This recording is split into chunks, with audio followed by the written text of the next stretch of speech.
the rate. Okay. 60 years, 6 decades of wonderful life. Sir, Mataas daw yung mataas upuan. lang yung upuan. Wala pong patungan si Good Father dito. Mataas lang yung upuan eh. Okay. Oh, Si kanina po, tay, hindi natin gaano kayo nakausap dahil medyo emotional moment emotional talaga yun eh. Pagpasok nyo, biglang nabigla kayo eh. Pati nga po kami nabigla eh.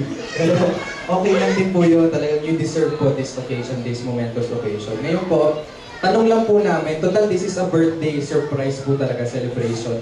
Meron mo ba kayong hint beforehand? Meron mo ba kayong... Baka may mga nagkamali lang. Oo, may nagkamali na munti ka nang masabi sa inyo na may surprise birthday celebration daw po kayo. Meron po ba? Merong isa, yung isang kumpare ko, tumawag. Tumawag na si kumpare. Sige po, ikwento po natin ng details. Siya ngayon dito eh, mataas ang presyon ng dugo eh. Okay. Alam po na yan. Natakot po siguro kasi siya po ang Siya ang dahilan, munti ka na. Siya ang dahilan ng munti ka na hindi matuloy. Ano po ba nangyari, tay? Tinawagan ka? Tumawag nga. O, sige, sabi niya, pupunta ako. Saan? Sabi ko. Wala naman ang alam na ganito eh. Birthday ko, hindi mo alam. Padala ka ng invitasyon. So, pati po pala yung invitasyon na May nakwento na ba rin? Talaga tataas ang presyon niya. Dahil nasabi niya na lahat. Tapos, parang bakit hindi pa po kayo nag-load ng key? Biglang inagaw ng misis ko yung cellphone. Kinausap niya. Nung pinalik sa akin yung cellphone, binawi na nung kumpare ko yung sinabi niya. Hindi pala sa iyo itong invitasyon. Pareho lang kayo ng pangalan. Pero nakalusot po ba? Nakalusot? Tingin Medyo nagduda ako. Nagduda. Medyo lang, nagduda.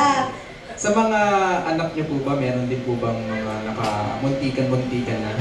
Kasi po kaninang umaga meron ata eh, no? Muntikan na eh. Muntikan Parang na. nag-check kayo kung nasa mga anak niyo po kanina. Parang sinicheck niyo po kung talaga nasa Singapore Oo, sila pati eh. si Shally, minsan sabi niya,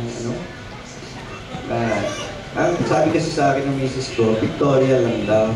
Sa totoo naman po may Victoria naman. Victoria, basta mag-iis daw, pupunta.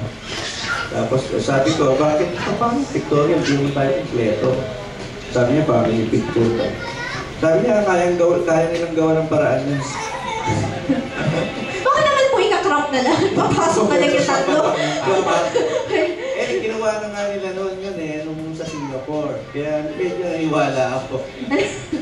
Tapos si Shally, sabi niya, bibinagis siya sa hotel. Sabi ko, Victoria lang, pasulo-sulo. Bali, ano po yung naisip niyo nung sinabing Sulu Hotel? Ngayon yung nagdududa nga. Pero alam ko, magastos eh. Hindi sila uuwi dahil... Ayan, magastos. Magastos daw. Tapos uuwi pa sila sa December daw. Dahil nga, mga nakiisang alam ko. Yung panakto. Wow, so sabihin ganun talaga nila kamahal yung tatay nila to do all of this. Kasi ang hirap gumawa ng isang surprise party. Totoo lang, ako wala pa ako na-experience na surprise party talaga yun. Yung mga kapatid.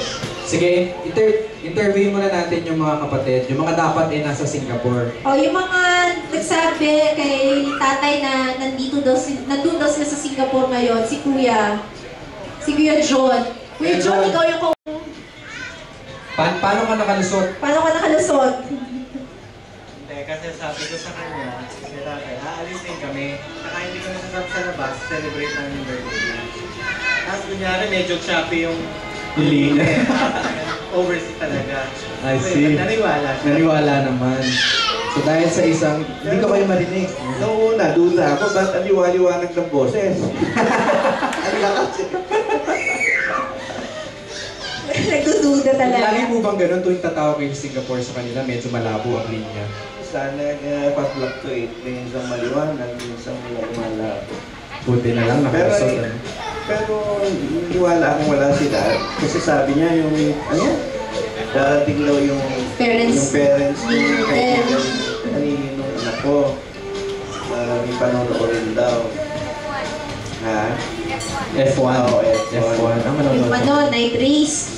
Singapore. Ayan. Nice. Sige, since this is a birthday party celebration, syempre, ang isang birthday party dapat merong cake. Birthday Tama cake. po kayo Ngayon po, siya. at this